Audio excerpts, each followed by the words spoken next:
Cleveland Cavaliers, Derrick Rose signing a 1 year, $2 million deal, which is a low risk, high reward type of situation, if you ask me. Averaged about 18, 4, and 4 last year. He did struggle from three, only about 22%, which is a little bit to think about. You got to improve that 3-point shooting, especially in today's NBA. He only took like one a game, but I think he'll pretty much be the starter next year, especially now that Kyrie Irving, it looks like he's gone. This whole relationship is irreparable at this point to me. But we'll see what Derrick Rose can do. I mean, I feel like he'll definitely be a really good contributor next year with the Cleveland Cavaliers. Does this get them over the hump, though? I mean, I don't know. I don't see it. They'll still be in the Eastern Conference Finals, of course, but to me, does this get this past Boston? I don't know, honestly. But, I mean, they still got LeBron James on their team, obviously. So, of course, it's still going to do wonders for them having LeBron. Still the greatest player in the world to me. But D Rose to me will still look good. If he's a starter, if he can do at least what he did last year, maybe get his little 3-point percentage up, it'll be real good for that team. And you got Tristan Thompson. I'm a little worried about him. I mean, yeah, he averaged about 8 points, 9 rebounds last year. Only shooting about 50% from the free throw line, which he shot better in the playoffs, but he still needs to do a little bit better. Especially getting out rebounded by Steph Curry, which is crazy. Steph Curry was 6'3" guard. You gotta do more. Rebound is more about hustling. He's really one of the best offensive rebounders in the league, but he has to show up if they go back to the finals, which is more, looking more likely. But I think he has to live up to his contract. So does about Iman Shumpert. He's a good player. I want to like Iman.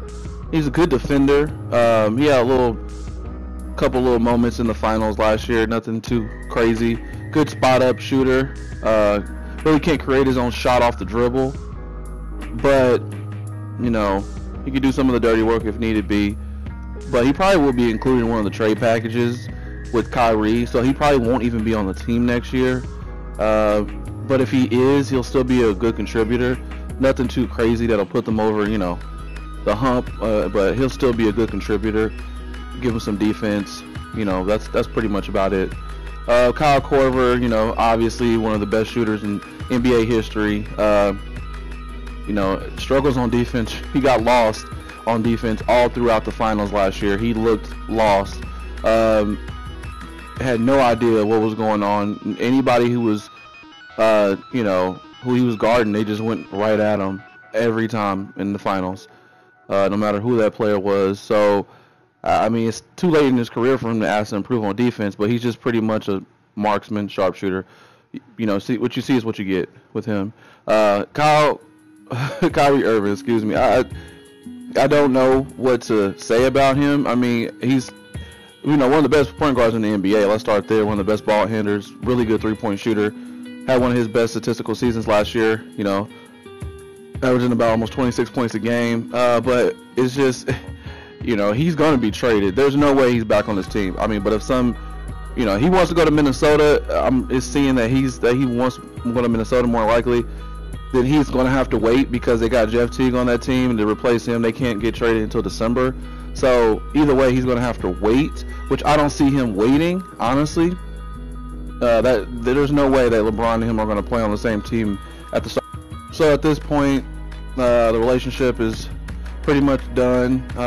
But I'll make another video about Kyrie Irving and where I think he should end up, and the possibilities of the trades and stuff like that. I just wanted to throw this video out here to talk about, are the Cavs done winning? So I'll discuss him in another video.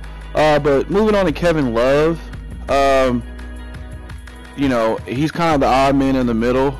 I mean, he's been the talks of getting traded since he got to Cleveland, honestly. But he's still got about two more years left on his contract, or 2 or 3 more years. So he's pretty much stuck.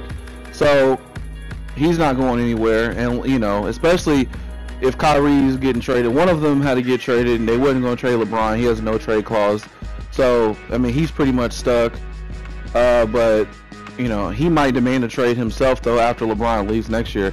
I mean, unless he wants to stay in Cleveland, you know, it's in the East, so he'll make the playoffs. But I think he'll be looking to move on too in about next year. But LeBron James, you know, he's LeBron James, best player in the NBA. I just feel like there's a lot of drama going on right now with him and Kyrie and the whole Cleveland situation. I feel like they need to get this nipped in the bud as soon as possible, because if they don't, I feel like he's going to leave.